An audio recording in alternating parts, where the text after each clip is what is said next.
I want to clarify something I said as we were rushing out. I was trying to make the break. I'm not suggesting what happened today was in any way unconstitutional. This was the rules of the House. But we have to look more broadly at what's happening in our country and how things are just kind of coming apart. As I talked about the impeachments of Trump, now the impeachments of Biden, it's like now we just go after our political enemies. We see what's happening with President Trump in New York. John Adams, second president of the United States, said our government, our laws were made for a moral and religious people, our Constitution. It's wholly inadequate for the government of any other. We have to self-govern ourselves, and that means we've got to treat each other with respect. And I'm very concerned with what I see happening. I mean, Kevin McCarthy, not the most, do I agree with him on everything? No. But I will say that he was the most conservative speaker we've had. Our hope was to get to a more conservative speaker, but now is not the time. I do not see that happening. I see the House plunging into chaos. All right, let me move on. The Equal Employment Opportunity Commission, or EEOC, published its proposed new rules for workplace harassment yesterday. And here's what it could do. It could have a chilling effect on Christian business owners as it puts onto a collision course religious freedom and the whole transgender agenda. The proposed rule cites the Supreme Court's Bostock versus Clayton decision, stating that sex-based discrimination includes discrimination based on sexual orientation and gender identity, allowing them to redefine harassment to include alleged offenses such as, are you ready for this?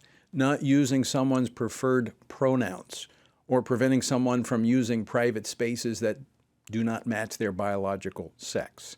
Joining me now to discuss this, Ken Klukowski, former senior counsel in the Civil Rights Division of the U.S. Department of Justice and former special counsel in the White House Office of Budget Management and Budget. He also litigated constitutional cases in the U.S. Supreme Court. Ken, welcome back to Washington Watch. Thanks for having me, Tony. All right, so what did I miss on these new rules? Well, it's I don't think you missed anything. I think you've touched on some major points on it. This is a proposed rule, so this is not set in stone yet. There is a window for acting on it, but I think you're correctly flagging concerns that faithful Christians and adherents of various traditional faiths would have in terms of what the EEOC is trying to press upon them here. Now, they had tried, if I'm not mistaken, they had tried this, but they got knocked down by a court, so they're coming back now with this proposed rule, right? It's been an ongoing process, and yes, there have been multiple stages. The latest one here is the EEOC promulgating what's called a proposed rule that opens a window for public comment.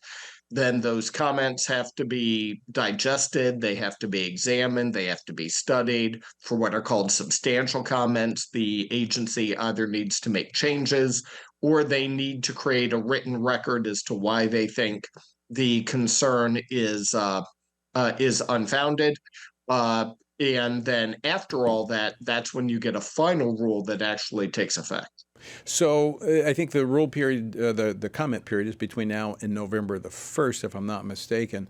Will they actually read these rules? I mean, these comments, can these comments stop one of these rules from going into place?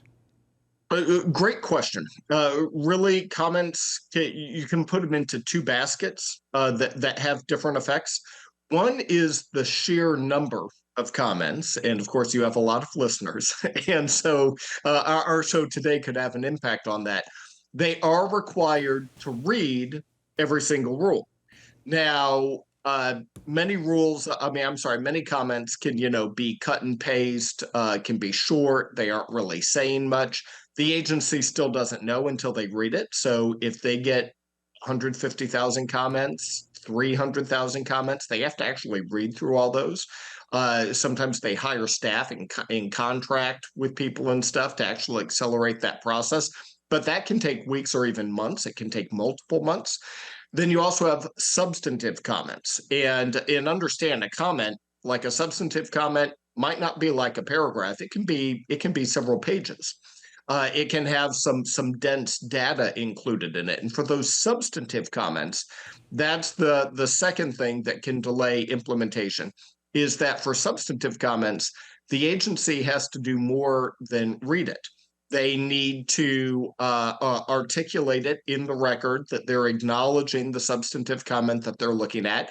And then they need to give a written response on the record to that comment. Now, if comments are pretty much identical in their substance, like if you get 10 comments, they're pretty much saying the same thing, then that could be styled as one substantive comment. But if there's some meaty content in that comment, then the agency has to actually articulate a response. They either need to change the rule at that point, or they need to give a written explanation as to why they think that the rule will not result in any harm that's articulated in the comment. Or if they attempt to ignore it, people can sue over So that. that was my yes, that was my next question, because we're up against a break. But if they fail to address these comments, this opens them up for individuals taking them to court to sue to stop this rule. Correct? That's exactly right. Okay. If they either ignore them or if they respond and say there's no big deal, either way, the commenters can actually bring litigation. Okay. King Klukowski, we're out of time, but always great to get your legal insight, and we're going to be following up on this, I can assure you. Always great to be with you, Tony. Thank you. God bless.